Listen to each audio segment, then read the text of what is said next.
So we'll just keep going.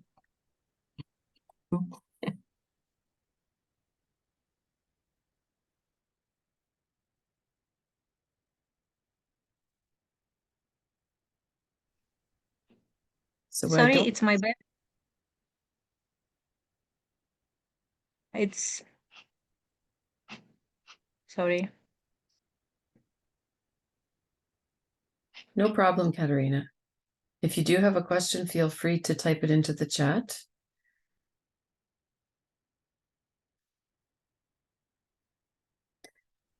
Okay, thank you. Okay, you're very welcome. Very welcome.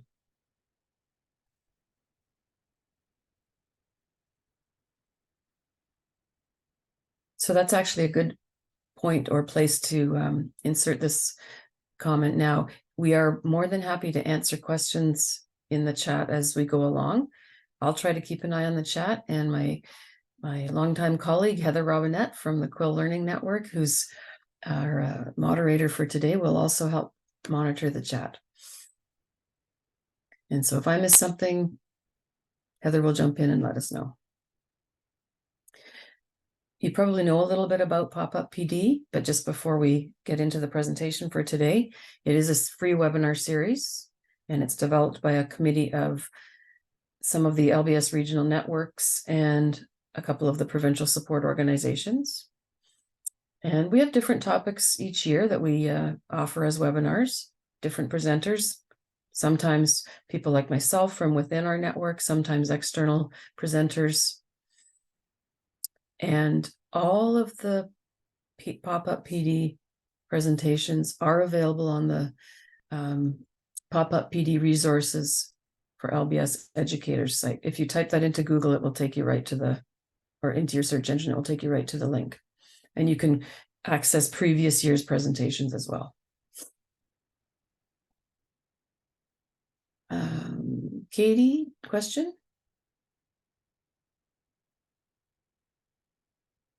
Did you want to type it into the chat?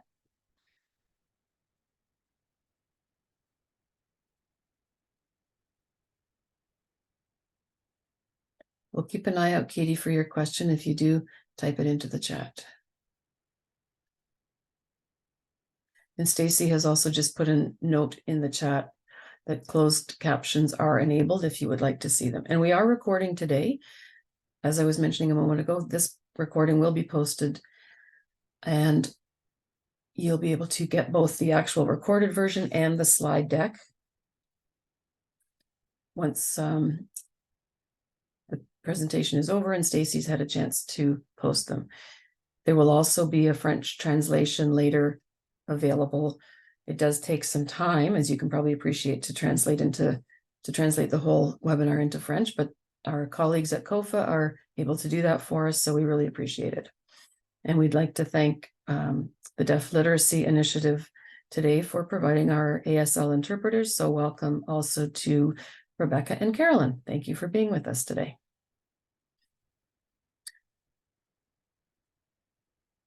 I think that's all of the housekeeping items. No, actually, there's one more. I'm having two issues today. One is that my connection to my large monitor seems to be faltering from time to time. So if I disappear for a moment, I will be back on quickly. Secondly, I apologize because I think I have a bit of a sinus infection and I seem to be sniffling a lot. So I apologize if you notice that through the presentation. Hopefully it's under control right now. There is a question in the chat already, Barb. You're probably, I think, going to probably address this in it, but I don't know if you're able to see the chat from Katie. Yeah, Katie, we're going to walk step by step through a lot of features and data in the report. So if your question isn't specifically answered by the end, please feel free to ask it again.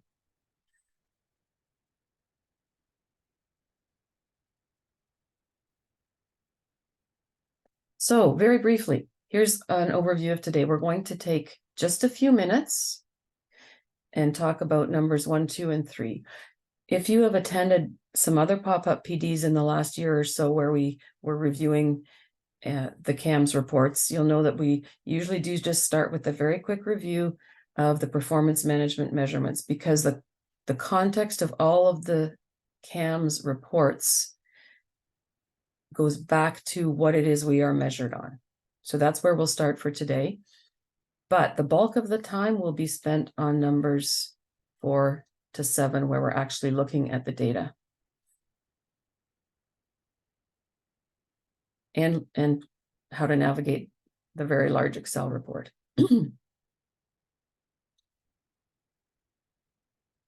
These are 2 pop-up PDs we did recently regarding those other reports that we're just going to quickly review.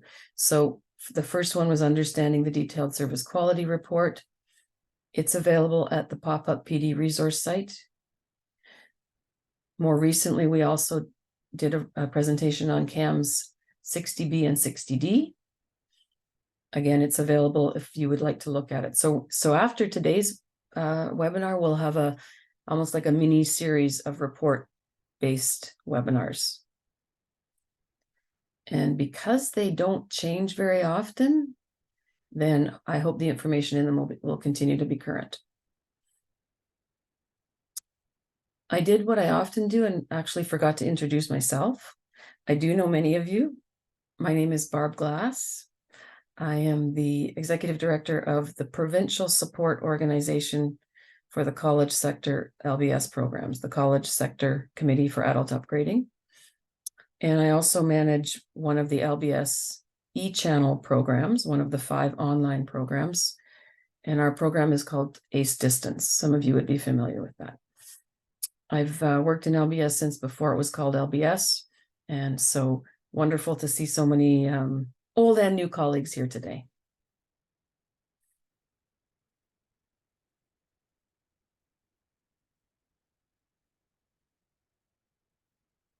So brief review for a few minutes of our LBS performance measures.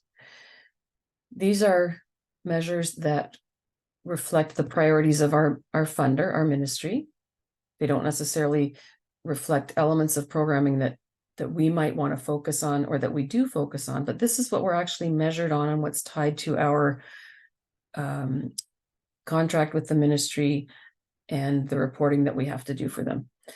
There's 3 dimensions of performance that the ministry identifies: customer service, effectiveness, and efficiency. And then within each of those dimensions or large areas, there are a number of measures. Customer service contains the customer satisfaction measure, which relates to our exit survey. Service coordination, which relates to the referrals in and out that we make with our community partners and other providers. In the effectiveness dimension, we have right now only the suitability criteria that are counted in there. There is a 4th measure, but it's not applicable right now, and that is the completion measure. Learner progress is the measure of how many learners successfully complete 1 milestone.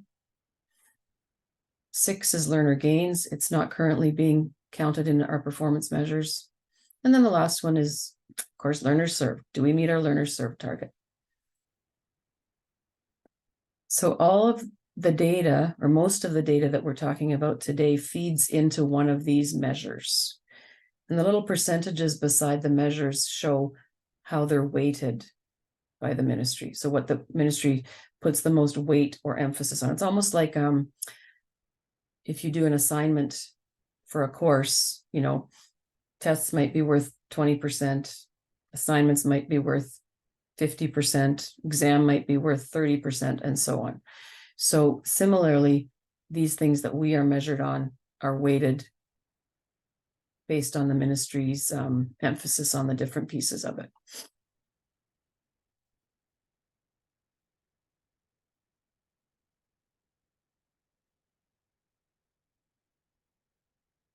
You'll notice that I said that a couple of the measures didn't apply right now.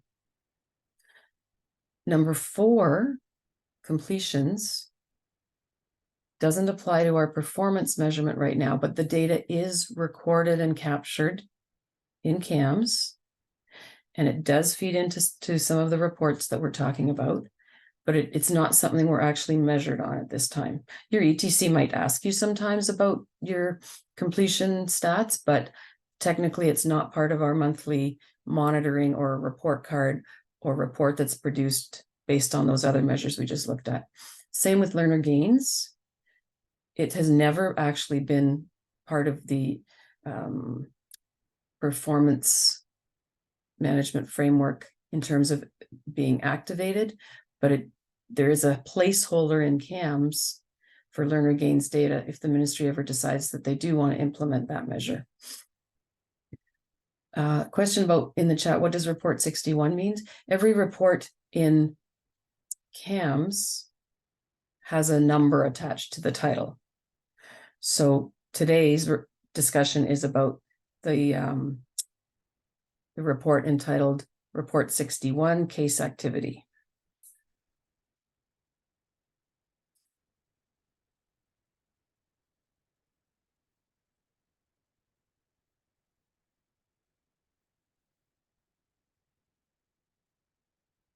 This is just a mini version of the chart that I showed you a minute ago.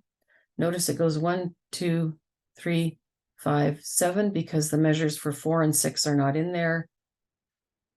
4 was completions, 6 was learner gains, but because they are currently not counted in our statistics for the ministry's performance management, I just took them out of this summary chart.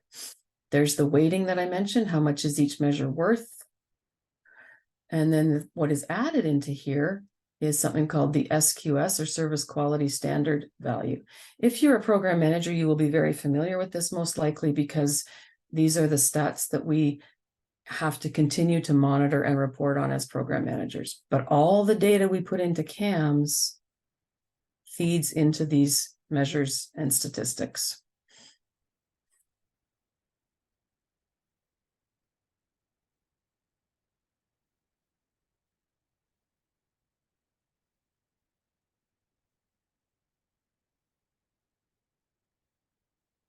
So I mentioned a second ago that every report in CaMS has a number attached to it.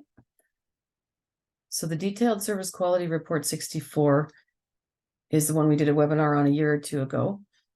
And it's the one that rolls up all of those measures we just looked at. And again, if you or your manager would pay close attention to this in terms of reporting back to the ministry and the program monitoring that happens. Of those measures we just talked about, 4 of the 5 of those core measures that were here, 4 of these 5 measures relate to closed files only.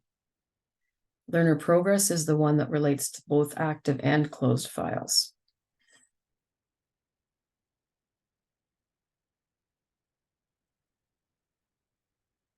So just to summarize, report 60B contains all the data for the service plan rolled up together. So if you have 100 active service plans, all your data for those 100 will be rolled up together in terms of how many people are, in the 45 to 64 age range. How many of those 100 have a referral in from OW? And just bear with me for 1 sec while I change my plugs around.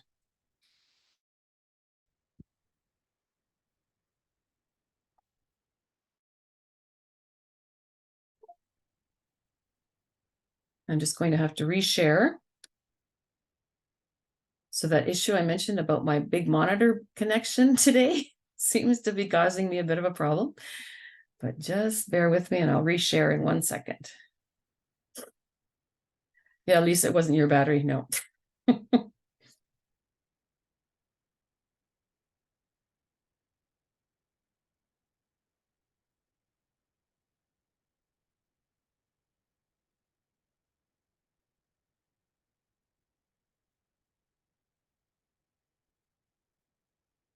And once again, Carolyn, you're in my field of view. Can you tell me if you can see the share? Great. Wonderful. So I've got my chat open at the bottom left, and here we go. What I can't see now is the notes I wrote, so I'll just ad lib. So report 60B is monthly. It summarizes all the information in the current fiscal year.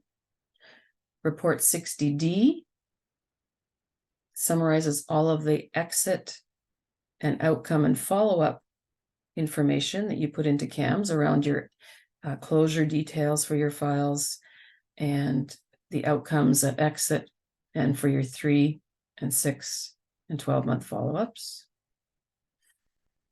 Both of these are available as site level reports for your site. They're available as regional reports, and they're available as provincial reports. Sometimes it's interesting to look at the provincial data or the regional data to see how your site compares.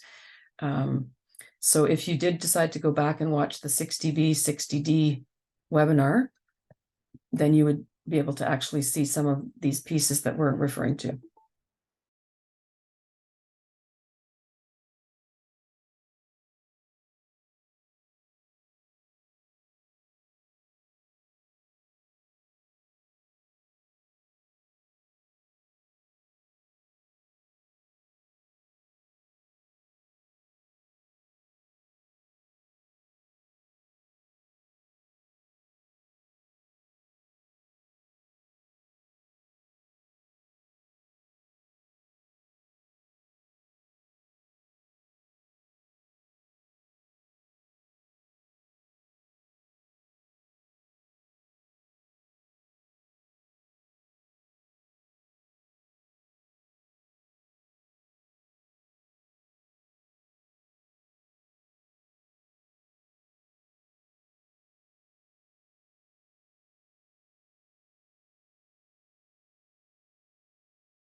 All right, Barb seems to have froze, so I'm just gonna give her a minute or so to log back in. And we will, there's Barb. Barb, we lost you for a second. I know, and I apologize.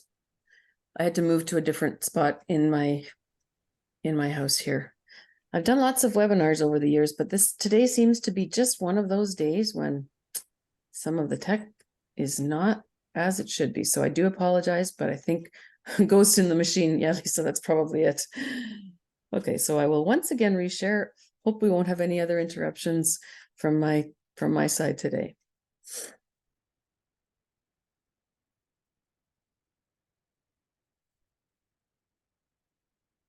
So Carolyn, once again, are we seeing? Good, thank you. So we just finished summarizing a bit of information about 60B and 60D. And at this point, I'm going to open my chat again, sorry. There we go. Lisa, you mentioned the data is not reported by sector in 60B and 60D. That's true. So we can't see, for example, community-based sector data rolled up in those reports, or college sector data, or school board sector data, nor is it rolled up by cultural stream. So it's just a provincial or regional roll-up of all the programs in that area. So report 61 that we're talking about today is actually produced in Excel. The other two up here are in PDFs, but report 61 is a big, in fact, kind of huge Excel sheet. And it shows all of the data entered in CaMS for all the service plans that you at your site currently have either open, approved, active, or closed in the current fiscal year. But it also shows closed files from the past year. So that's one thing that makes it so big.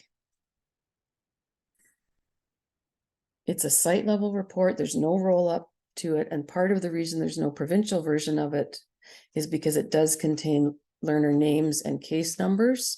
And obviously, for privacy reasons, you wouldn't want to roll that up into a report that anybody else could see other than at your site.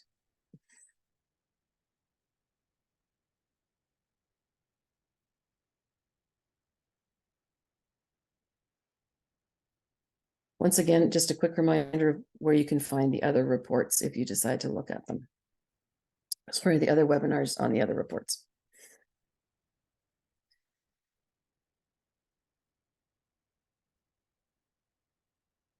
So as service providers, if we want to really delve into our data integrity and the quality of the data we're inputting into CaMS, this is the report that will help us to identify both the things that are obviously working well, that we're doing a good job on with data entry and tracking, but it will also allow us to really zone in on some areas where maybe our processes or our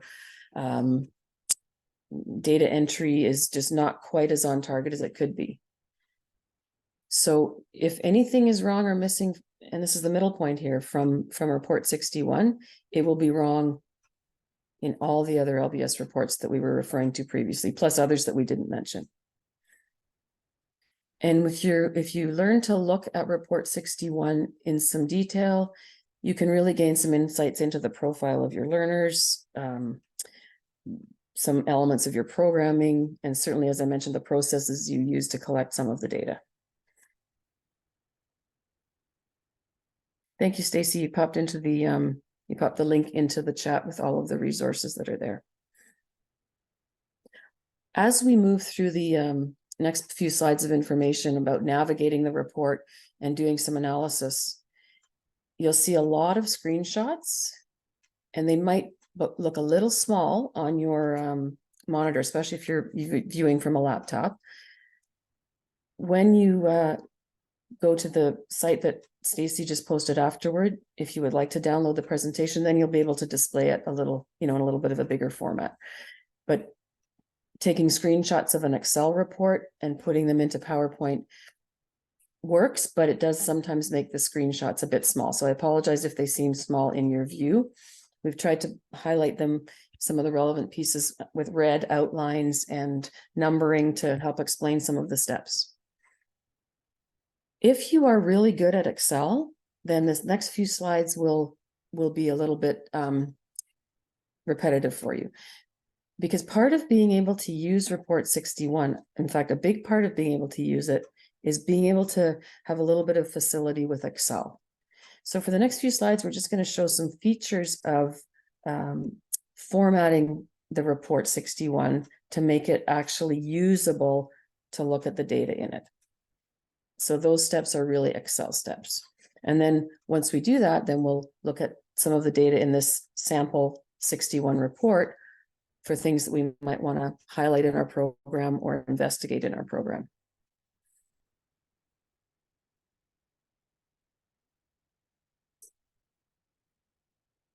So report 61 contains almost every detail about a service plan. Excel, as you know, is a whole series of columns because it's a spreadsheet. So the report actually contains 114 columns, no matter whether you have 10 learners in your program or 10,000 learners in your program. There's always 114 columns because each column is a little piece of data that comes from CaMS. Most of the data comes from the three areas that I'm going to show you now. Obviously from the participant registration form, because we all know that that data gets put into CaMS. As you are moving students through the program and you're recording competencies and sub-goals and plan items and milestones and learning activities and so on, as you put those into CaMS, this set of information is recorded in report 61.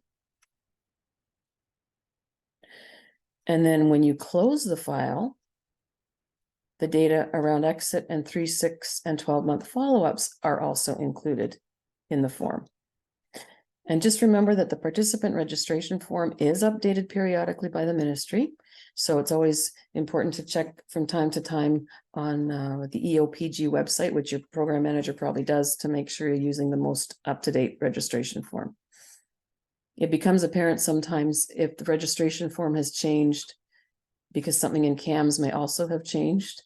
But for the most part, those changes are not terribly frequent in the participant registration form. Just a little extra piece of advice there. There's other fields in report 61 like program duration. So how many weeks did the learner spend in your program? Those are generated by the system based on the start date and the end date that you put into their file.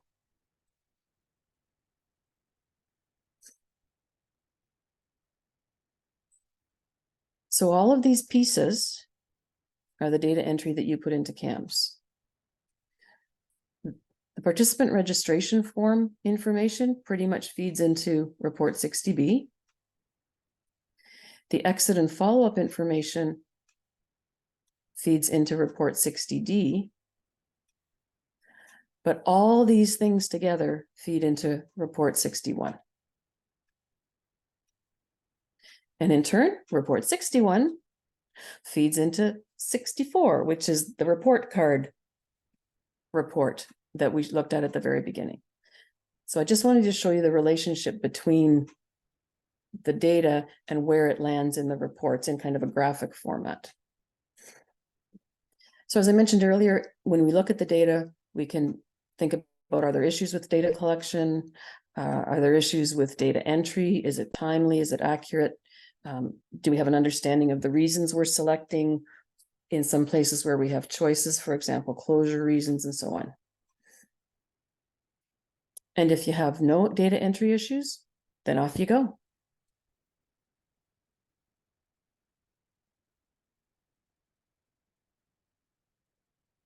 So don't be intimidated by the fact that it's, when you look at the spreadsheet, the first time you look at report 61, or maybe you have looked at it before and seen these 114 columns and thought, wow, how can I ever work my way through all of that data?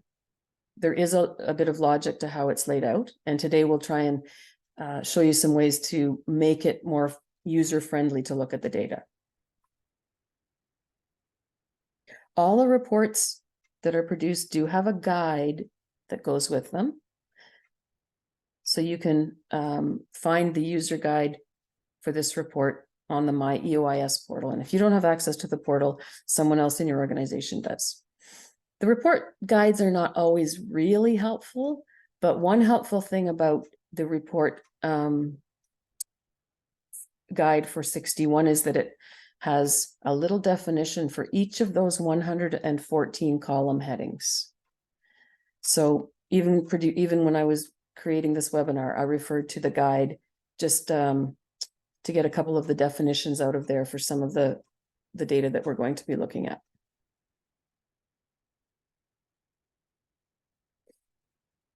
And lastly, before we actually get into the report itself, I will say that we've put some errors into the data so that we have something to investigate here in our demonstration today, and help us to show different things that we want to look for. Checking the chat, I don't see anything new in there, so we'll just carry on here. That's just a little picture of the guide. This is the first screenshot of the Excel report 61. And when I mentioned that the screenshots might appear a bit small, that's what I meant. So when I'm talking about a particular feature in the screenshot, for the most part, it will have a red box around it. So first off, in this screenshot, this is what you see when you open up the Excel file, when you download the report from CaMS. You, as a staff member at your organization, may or may not have access to reports in CaMS, but someone at your organization does. So you may be a data entry, you may be doing CaMS data entry. You may or may not have access to download one or more of the reports, depending on the level of access your manager gave you. But at the very least, your manager will have access to the reports. So the top left is just report information, the date, start date, and end date, which is the current fiscal year. This report was generated, the sample report we're using for our demo today was generated on June 30th, 2023. So it's fairly current. But because it's produced weekly, the report, if I downloaded it today, would look different than this version that was from the end of June.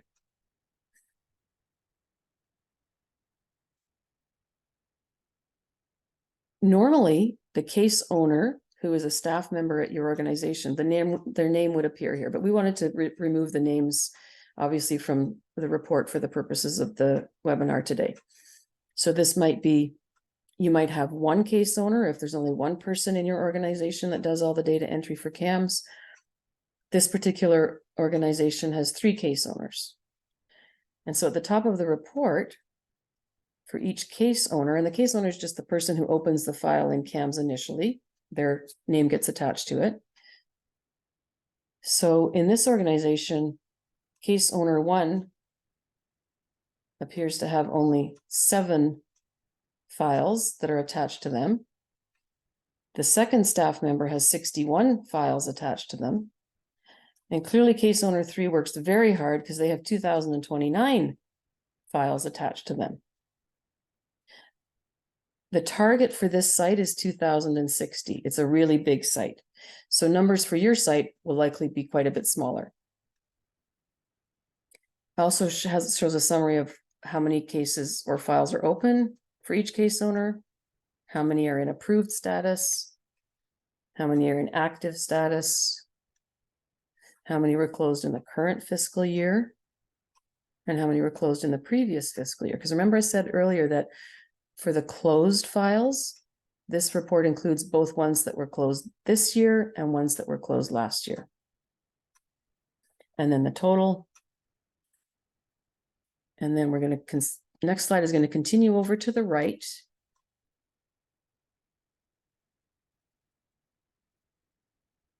So the rest of that box across the top of the Excel file worksheet shows the number of new learners, carryover learners, inactive learners, somebody that might have just come in and then been referred out right away. It happens that there's one in this particular site that came in and for whatever reason was referred out right away, so there is no other data there.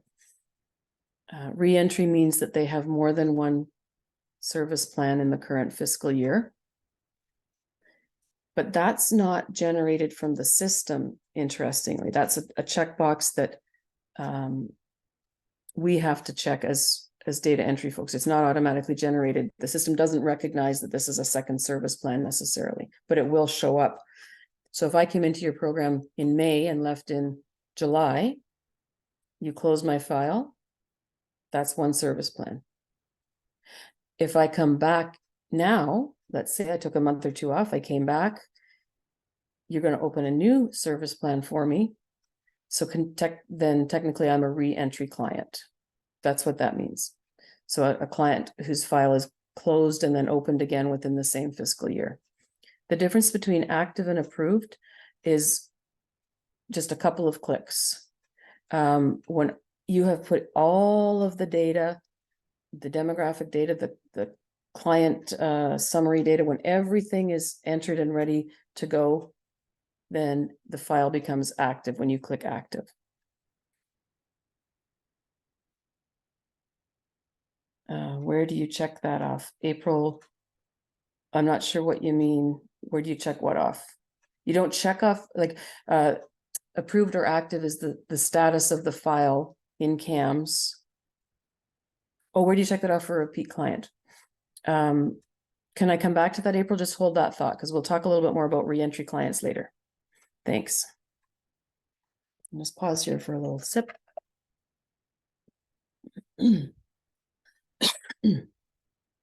So we continue on to the right.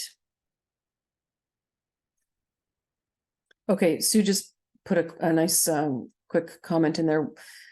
If you edit the learner plan and insert the date accepted, it turns to active. Yep. So the date accepted changes the status to active. Thanks for clarifying that, Sue. And so the re-entry piece we'll come back to. So anyway, we're scrolling along to the right some more across our 114 columns. And it's still not terribly visible, but we'll make that better. We finally get to the end. And the last columns are the ones that have the exit and follow-up data in them.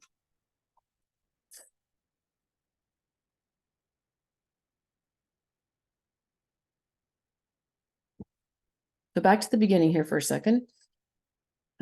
Just wanted to highlight a little bit about how the service plans are listed. Because when we look down into the rows, we start actually seeing the service plans and the data. The far left column is case ID. Then there's the client name, which of course we've removed for the purposes of our webinar. Notice that case owner 1 has 7 files attached to their name in CaMS. So those are them. Those are the first 7 for case owner number 1. That's how the report comes out. The next 61 rows after that are the files belonging to case owner 2. And then all the remaining ones belong to case owner 3. And if this were the actual data, let's say I was the case owner, so Barb Glass would appear in these first 7 rows if I were the staff member that had opened those files and was the case owner. Or sorry, in the case owner name here, up here.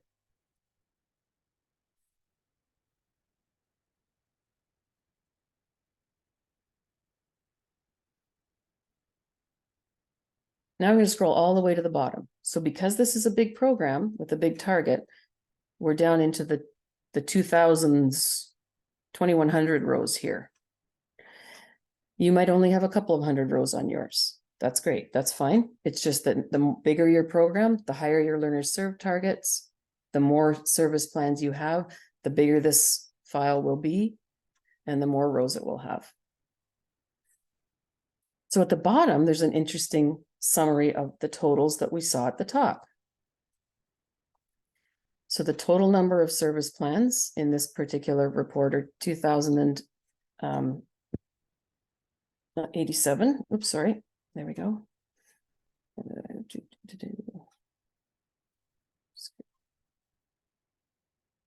Get back to where I was here. Sorry.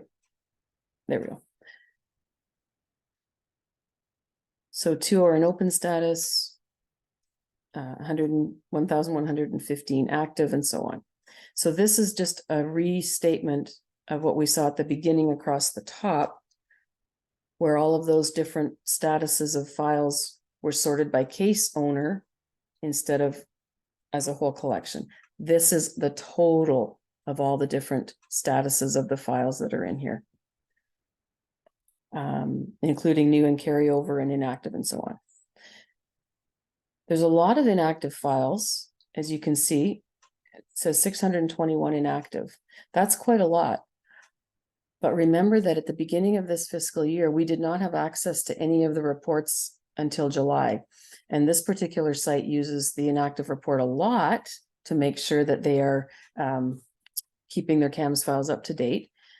But we weren't able to identify, none of us were able to access our inactive report. So right now, if I regenerated this report, that 621 would probably be down to about 40 or 50.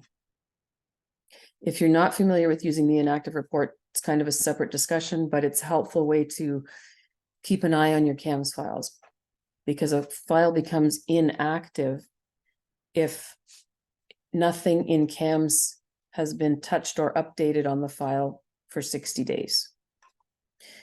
When you look at your inactive report, which is a different report you can generate from CaMS, it can sometimes help you to identify, oh, gosh, Barb's on the inactive file. She hasn't been here in a while. You know, I should probably connect with her, see what's going on. Or maybe she has been here and she's been doing work, and her data, somebody's data entry is just getting behind. So the inactive report, we won't talk about it in detail today, but it can be quite a useful tool. Sticking back to the chat. The other thing I wanted to mention about the summary information at the bottom is the goal path summaries. So the number, the raw number here is the actual number of service plans for that goal path. So in this particular site, as of the end of June, there were 114 people on the employment goal path, 52 on the apprenticeship goal path, and so on. The important thing about this report is that the goal path summary includes both the files from this year and the ones from last year that are in there. That's why the numbers are quite high.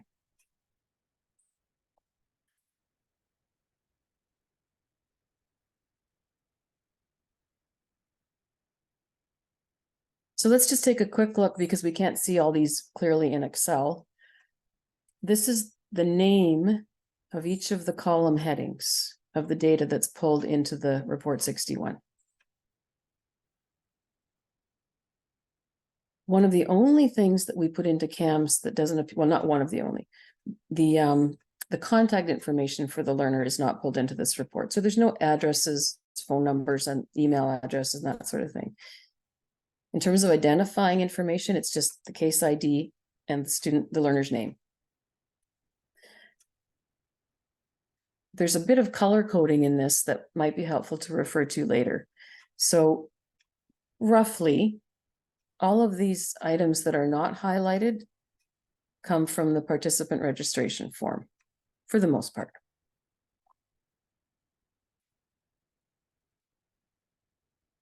The pieces, the items in yellow are mostly from the learner plan and learning activities and milestones and so on.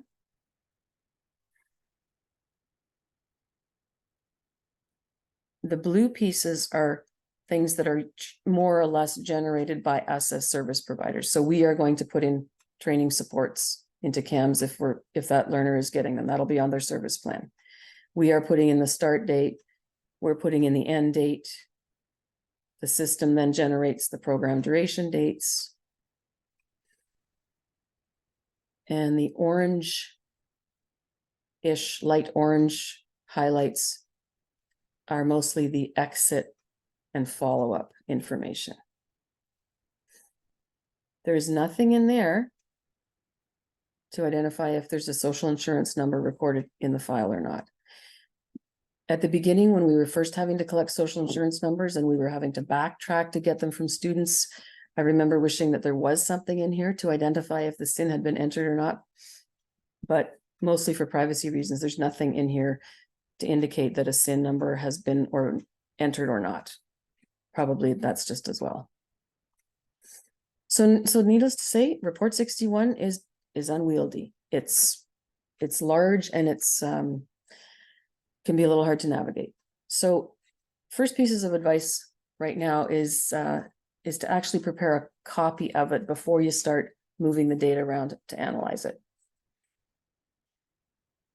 And each of the little pieces of navigation information or analysis that's provided today is really done in a step-by-step format. So if you're not familiar with, not as familiar with Excel or less familiar with report 61, you probably won't be able to absorb everything today in one attempt, but you can go back and listen to this recording again, or you could just download the PowerPoint, and then you can just have it open and walk through these steps again. So today is really a demo.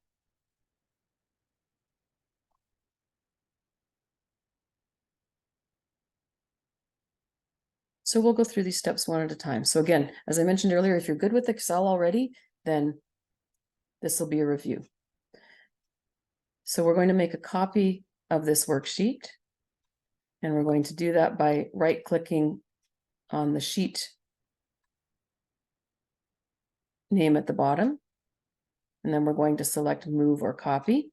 So this is what I mean about the steps being in here for you're able to review later. You don't have to write it down or absorb it all at once. After we click move or create a copy, we can click create a copy, and then we can click OK. And then down at the bottom here, we have the original, and now we have the copy. You can rename this copy sheet to whatever you want. But we want to use the copy to do the analysis. It's helpful because if you have these side by side, if you have the original with all the data as it appears in the ministry report, and then you make a copy and you manipulate the copy, you can always go back to the original if you're questioning something.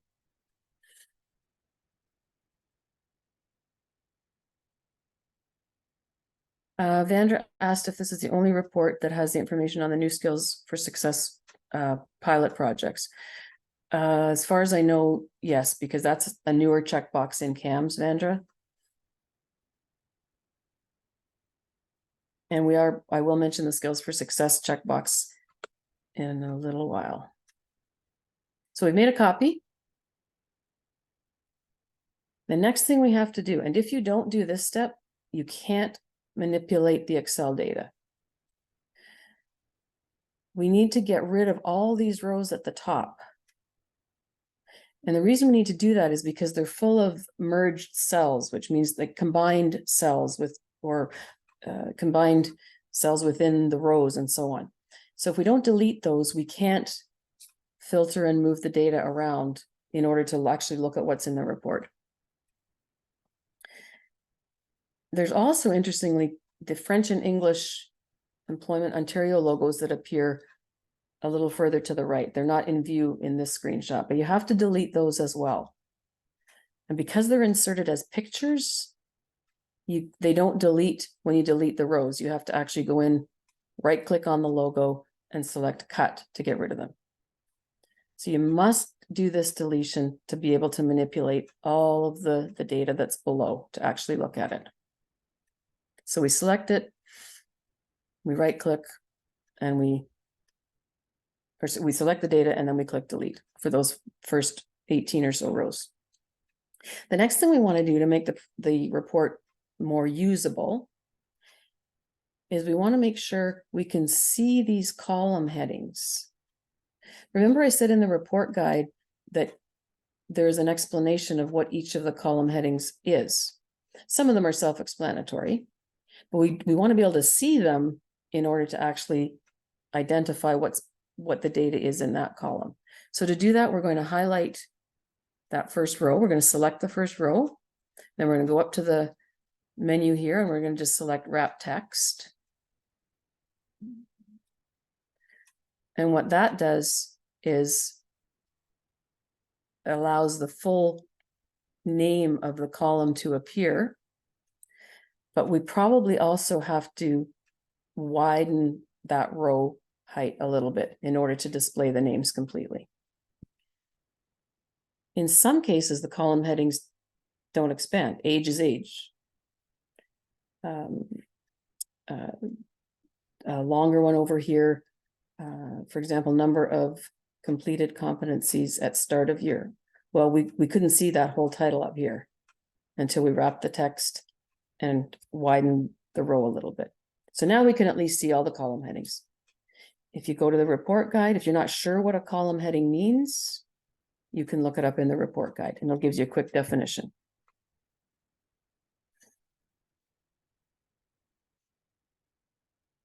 Lisa said it took me 3 months to find the logos. I know. The first few times I did this, I couldn't find them either, Lisa. So I sympathize totally.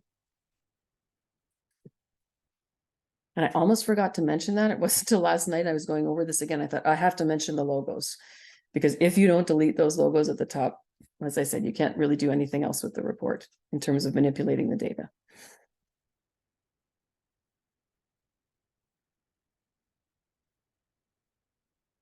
So another really helpful thing to do is to take the column called program status and move it over to the far left of the Excel sheet. Program status is where the service plans show as active, closed, open, approved, etc. And sorting the information in this based on the program status is one of the most helpful things that we can do. And Lisa's put a little hint in there for adjusting the row height as well. Thank you for that, Lisa, too. It's great. There's always more than one way in Microsoft applications to get the job done. So if you have a tip to add in the chat, please do. Anyway, so we're going to do the following to move this program status column, which is way far over there. It's column BD. So you have to scroll a ways to the right to find program status. We want to bring it over to the left side of the spreadsheet so we can actually see it and use it in a better and more meaningful way. So we're going to highlight column BD for program status. We're going to right click and we're going to select cut. But don't panic, it doesn't disappear permanently. Because then we're going to go over and click on the first column and we're going to paste it back in. Kathleen, I know you have to leave. You're very welcome and hope to see you again soon. So to put that program status column back in, we're going to go over to the far left, click on the top cell, click insert cell, cut cells, and then voila, program status is now at the far left. All the values are the same and they all associate with the same client or service plan, but now we can just see that at the far left and we're going to use it to sort some of the data in the next few slides.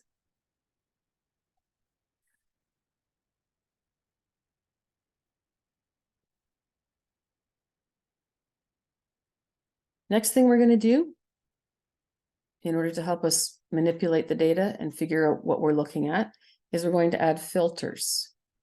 This isn't a difficult step in Excel at all, and it's one that you might find useful in lots of other Excel spreadsheets that you use. It's basically allowing you to take the multiple choice options that are in the data and zone in on one or two at a time. So to do that, we need to highlight the top row with the column headings. And we need to go to the sort and filter button on the far right. And all we need to do is click on filter. And if we do that, then all of a sudden, a little arrowhead appears. See, that arrowhead wasn't here before I clicked filter on the top row. Now I have an arrowhead for every single column. And what you'll see in the next slide is when I click on the arrowhead, it shows me all the different values that could be in that column. Yes, no, all the different things that could be selected when that data was being entered.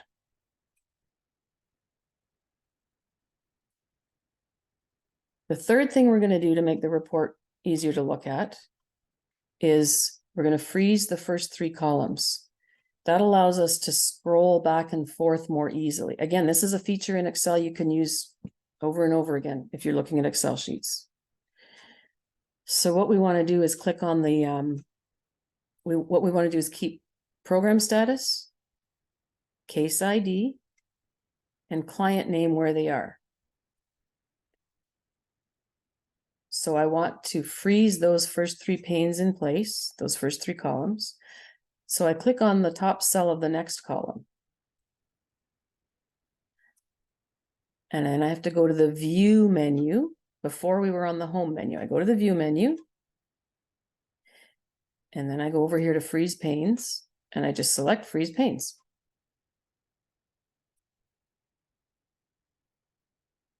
Then what happens is that I can scroll back and forth using the scroll bar at the bottom through all the 114 columns, but the first three always stay in place. So in this screenshot, there's the first three columns, A, B, and C. But I've scrolled all the way over to column M because for client number 1111012, I want to know how many competencies they've completed at the start of the year. So it's a navigation feature, but it makes it really easy to scroll back and forth when you have so many columns to work with.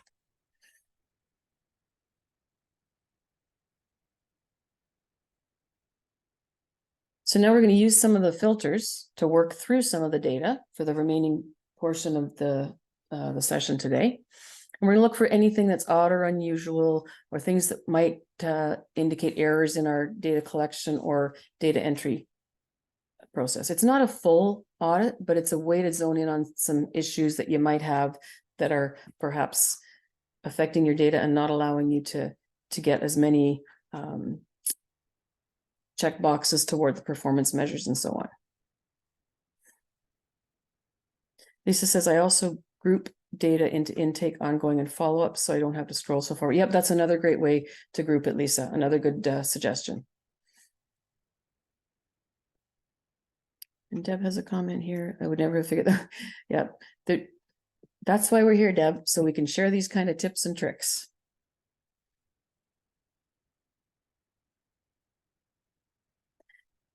So filtering is a super helpful way to do things. We're going to work through these steps with an example. But if you go back to look at the webinar after, you'll be able to review these 6 steps on your own as well. So we're going to first start by looking at files that are open. You might remember back at the beginning, one of the case owners showed 2 open files in that little summary at the top. Open cases are okay for a few days or a short time, but you don't want to leave cases in the open status for very long because you're not getting any credit for them in terms of learners served or service coordination or milestones or anything else that feeds into the performance measures. So we are going to look at the first column, program status. We're going to click on the little arrowhead. And when we do that, it opens up a little drop-down list here on the left. So notice that at the bottom, it says active, closed, open, blank. Normally, when you first open up the filter, select all is on, and these will all have little check boxes. So if I click on select all, the check marks disappear, and then I can select myself which ones I want to focus on. So I've just selected the open value here because I want to see where are those 2 learner plans that are open without scrolling through 2,000 rows. I click OK. And then only those 2 open files will display in my Excel sheet. All the other 1,998 rows are still there. But now I've asked it to show me only the 2 that are open. Because that way, then I have an easy way of going back later and checking whether these actually should be open. Should they be approved? Should they be active? Should they be closed? Like, why are they sitting here in open status? So one good way to be able to identify them later is to just select those rows and give them a color. So I've selected orange here because that makes it easier to go back and find them later. If that's all you're looking for, great. You could look them up right away. But we're going to add some other filters to our collection of issues to investigate here. A couple of people have had to leave. Thank you. Maybe Stacy, you could put the webinar evaluation link in the chat again in case anyone does have to leave. We'd really appreciate you taking a minute to fill out the evaluation, and we'll put it up again at the end. Another thing that's sometimes interesting to look at is the I identify as column. And normally, in this example, we're going to first sort and filter by program status active this time. So same thing, I click on the little arrow. Instead of selecting open in the little list of options and values, now I want to see all the active files. So that what it's going to display for me is, instead of just the 2 rows of open files before, it's going to show all those hundreds of active files. And then I can do another level of filtering in the column that is I identify as, which is the gender identification column. That's column M. So if I click on the little filter arrow in column M, I can say, okay, there's no blanks here. That's good. If I wanted to see only service plans that are identifying as female, I could select only the female checkbox. If I wanted to see the trans service plans, those that identify as trans, I could see that. So what I'm really looking for here, though, is that there are no blanks, that that the data entry has got an identification in this particular column for I identify as. What sometimes is more interesting, and you'll see why in a second, is the age column. So when I click on the little filter button for age, I see that I have one LBS learner who is 0 years old and one who is 1 year old. So clearly that is a data entry error that was made when the CAMS file was first inputted into CAMS, or when the participant registration form information was put into CAMS. So once again, if I deselect, then I can then check only for the 0 years old and 1 year old files. And if I click OK, it will display only those files that have the obvious error in the age. I can color them again, as I did before, and then go back and look at them later. But this is a good example of an error that really is important to identify, because clearly it's wrong. There's not going to be anybody who's 0 or 1 years old in our program. They will roll up into the less than 18 age category. But if, let's say, for example, even one of those, say the 1 year old was in fact 45 to 65 to 64, you'd want to make sure that was identified correctly, because that feeds into the suitability measure.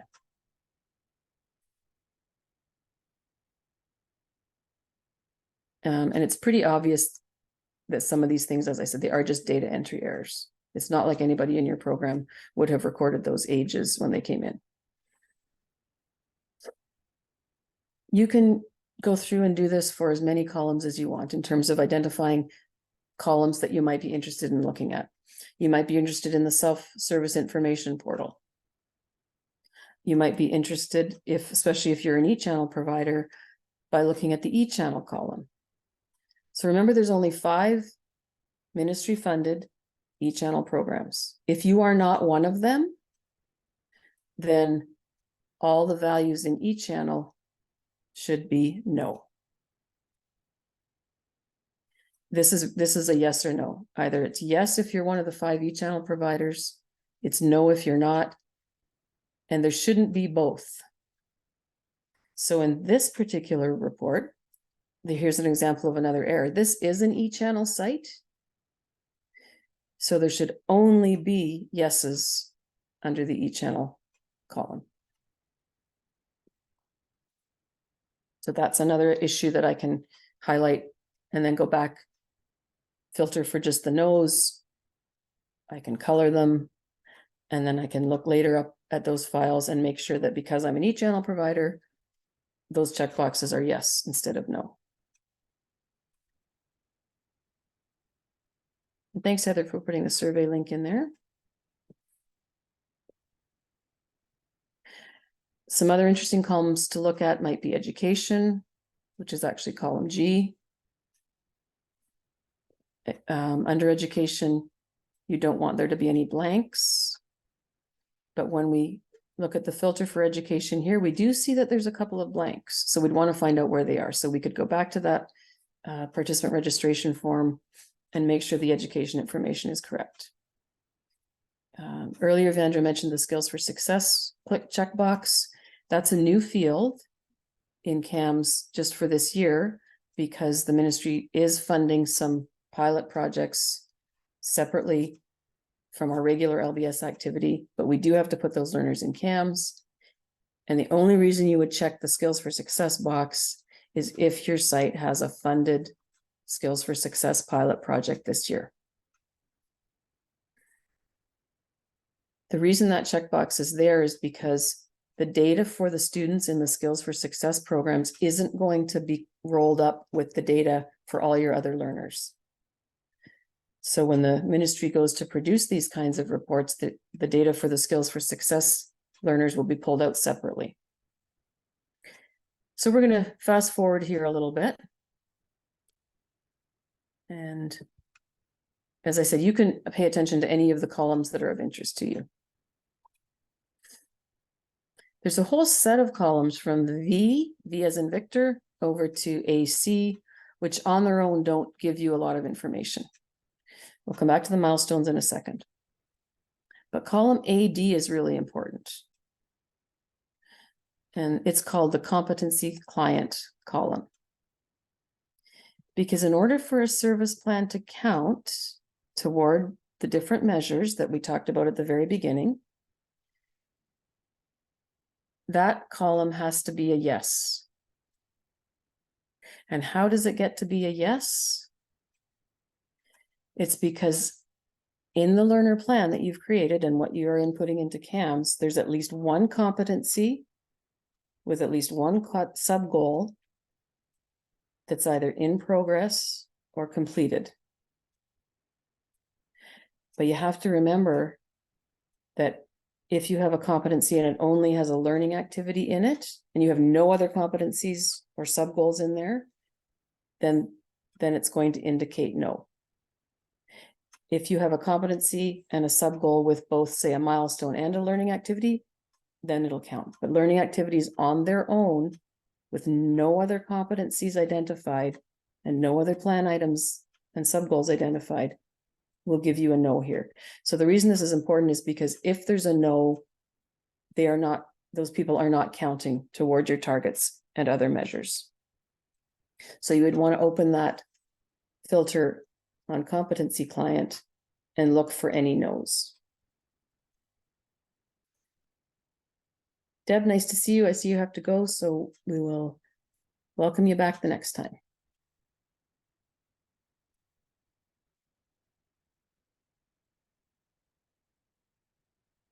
So interestingly, in this particular report, when we filtered for no's, we did find some. The plans for these learners were all entered in on April 26th. And at the time of this report, which was end of June, when we downloaded this version, those files had been open for 9 weeks. So I would maybe ask myself, why is there still no competencies identified after 9 weeks? And more importantly, or as important, if there isn't, these clients are not counting toward our targets and measures. So we're going to highlight those rows, color them, pay attention to them later.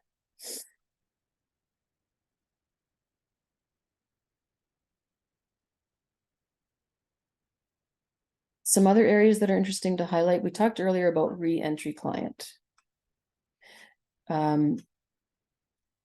And we'll show in just a few minutes, I'll show you a little bit of a different way to identify those learners. Just checking the time as well. It's 3:12. So we're moving along through here. I wasn't sure if we'd get through everything, but I think we might. We talked a little bit about inactive service plans. That's another good one to zone in on sometimes if you need to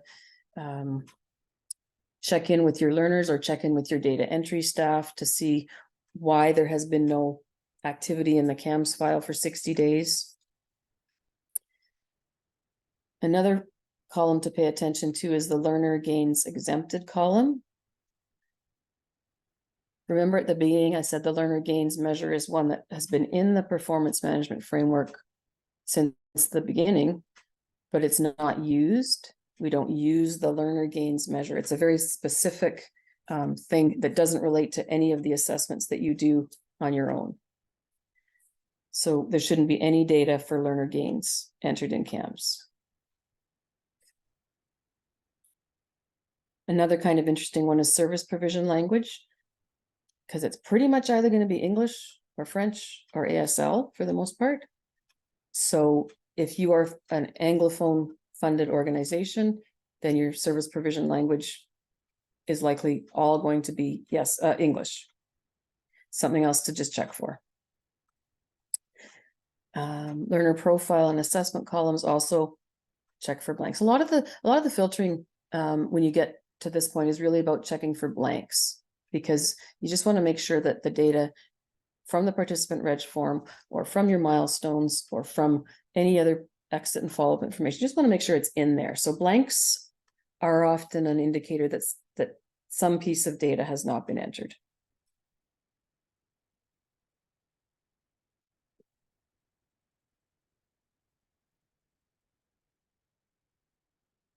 So then you've looked at lots of different things now in your active service plans. Now you want to maybe go to your closed service plans.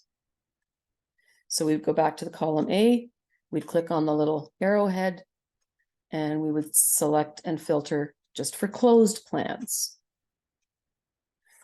We know we can't edit information in the closed files except for the closure details. But when you look at the data for the closed plans, it can sometimes trigger some little red flags or things you want to investigate in your site or in your processes.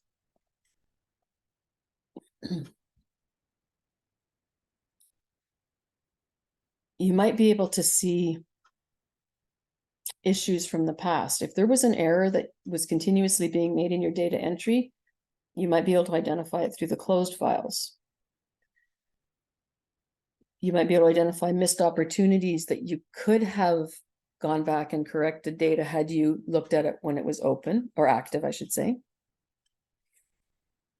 And you know, if there's something that you know in your closed files was not being done or recorded correctly, then it can prepare you for questions about those closed files if you have a ministry audit. Because if you have ever had a file audit, you will know that the majority of the files the ministry selects to audit are closed files. So if, for example, there was something you were incorrectly entering for many months or even years, and that popped up in a file audit where they were looking at your closed files, if you've already identified it, you can say, yep, I realized we were not doing that correctly. We've already corrected it. So in all of our active files, that won't be an issue.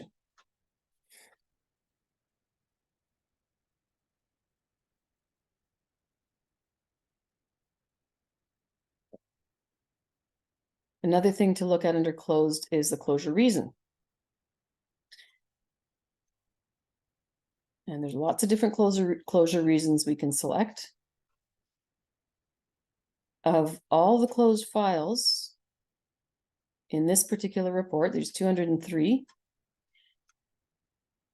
2 of them showed up as training provider closed, which is incorrect, because training provider closed means that the site shut down. It doesn't mean that you as a training provider decided to close the student's file. It means that your site shut down.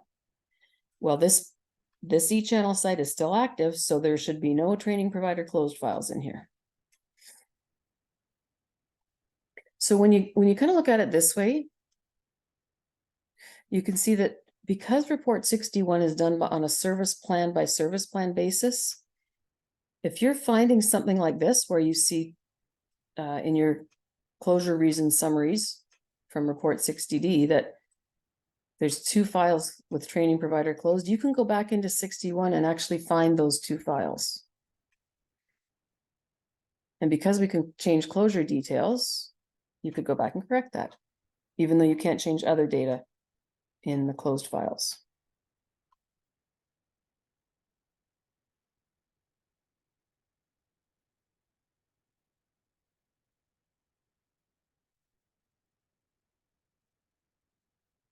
Remember how we color coded all those little issues we wanted to investigate? You know, we color coded a couple of the open files. We color coded the 0-year-old and the 1-year-old row, so we could go back and fix the ages and so on. So what you can do now is you can filter in Excel to show only those rows that you have colored, the service plans you needed to pay attention to because there was something wrong with the data in them. I do want to point out that you cannot filter by color, by cell color, if you're using the Excel online version. You have to be using the desktop version. So that's just a small Excel point. Maybe maybe a year from now, that feature will be added to Excel online. So we are going to go to program status and click on the little arrow.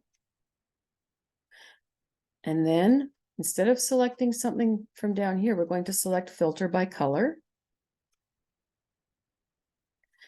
And that will open up a little box that shows white, gray, and now the color that I added. I did them all in the orange color. So I can click on the orange box. And all of those ones that I highlighted that I need to look at are now displayed. And what I would probably do is make a copy of just this sheet. The same way we copied the original data sheet from the original to the copy, I'd probably make a copy of this, and so I could keep it for future reference.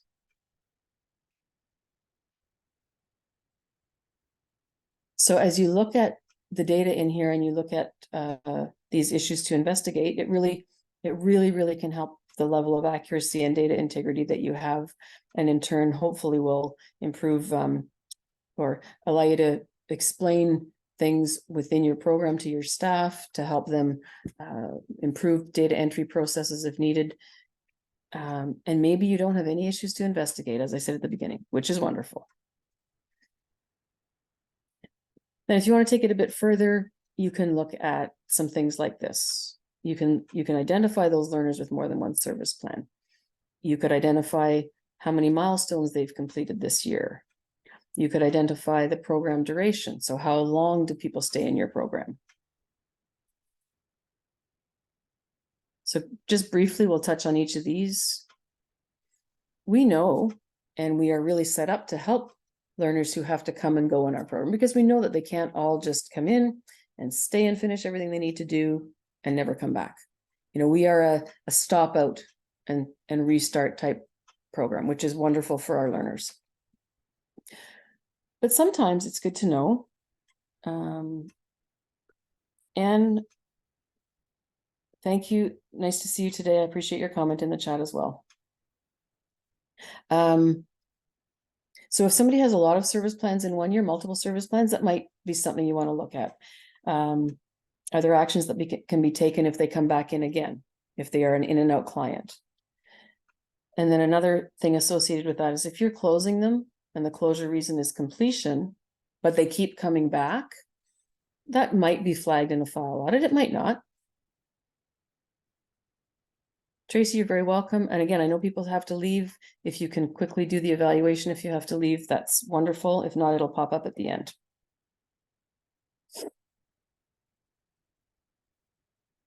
And then, oh, I have a visitor. I will not go into detail into the steps, but if you do want to, for example, filter and find the learners with more than one service plan, there's a little set of steps here so that you can do that. A little different than the filtering we did before. We're going to use something called conditional formatting, but it's quite easy.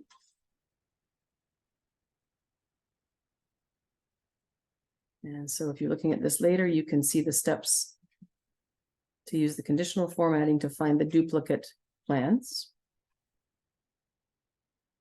If you want to know how many milestones a student has completed in the current fiscal year, there isn't actually a column that tells you that, but you can insert a column and put in a quick little subtraction formula for milestones completed to date, and it will allow you to see how many milestones they've completed in the current fiscal year. And remember that you don't get credit for a learner unless they've successfully completed at least one milestone in the current fiscal year. So again, if you wanted to look at these steps later, you could put in this quick calculation for milestones completed this year. And so again, a couple of steps here to do that if you decide that's something you want to look at.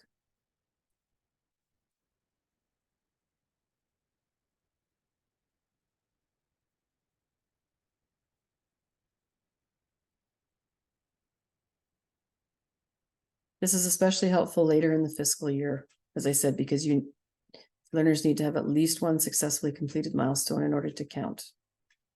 If you don't have a large number of learners, it's probably pretty easy to just keep track of who's done a milestone this year and who hasn't. But if you have a bigger program, this is maybe a little more efficient way to identify where you're at with your milestone completions. Heather's also put up a little note in the chat about the next pop-up PD. And then finally, program duration. Again, if you want to look at how long people are staying in your program, you can have a look at those values. Program duration is populated for closed plans, and then there's duration to date for active service plans. But there's an important little note here. The duration is only as good as the data entry practices. So if there's a lot of lag time between when the person actually starts in your program and when you register them and open the file in CaMS, then that's going to skew the program duration stats, because maybe they've been in your program for 4 weeks, but you're only opening the file now. So that's just something to keep an eye on.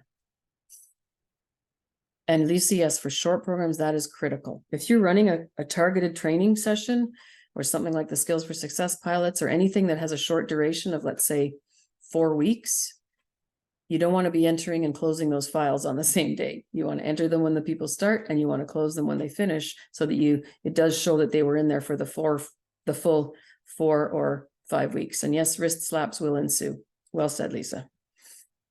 Very quickly, an Excel feature that you might also want to use is to create some little bar graphs or histograms to more visually look at the data that's in all those little cells and rows. If you're not sure how to make these kinds of histograms or bar charts, you can look at Excel Easy.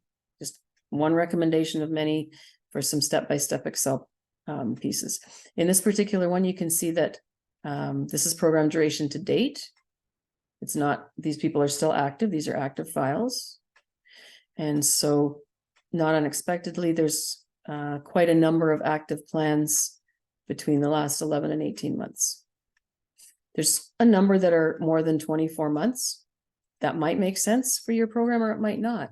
If you know that you have hardly anybody that stays for more than 6 months, then you look at your duration data and you see that you have a lot of people that are there for 2 years, then that might be something to look at. This is for the closed service plans. So this is how many weeks did they actually spend because they've left, you've closed their file. Most common duration is 9 months. And so I'd say to myself, yep, for this particular site, this is an e-channel site, 9 months is a pretty average length of time for people to stay. And the bulk of them stay between 6 to 14 months, which also makes sense for this site. Might not make sense for your site, but it does make sense for this site. Simone, yes, there will be an interpreter on October 26th. You could create these charts for any pieces of data. Sometimes it's interesting to look at training support data as well. So with that, it's now 3:27. We're just sliding in under the wire of finishing up at 3:30. Thank you for being patient with my technical issues at the beginning. I apologize. Just one of those days. And as Lisa said at the beginning, there's a ghost in my machine. And I again want to really thank Rebecca and Carolyn, our ASL interpreters today. I appreciate your comments in the chat. Again, I really encourage you to download either the recording or the PowerPoint so that you can follow along if you'd like to try some of these things yourself. Merci, Miigwech. Thank you. Thanks also to Stacy and Sarah at Contact North for the technical support and Heather for moderating today. So have a wonderful rest of the day, everyone. And I think we can probably stop recording.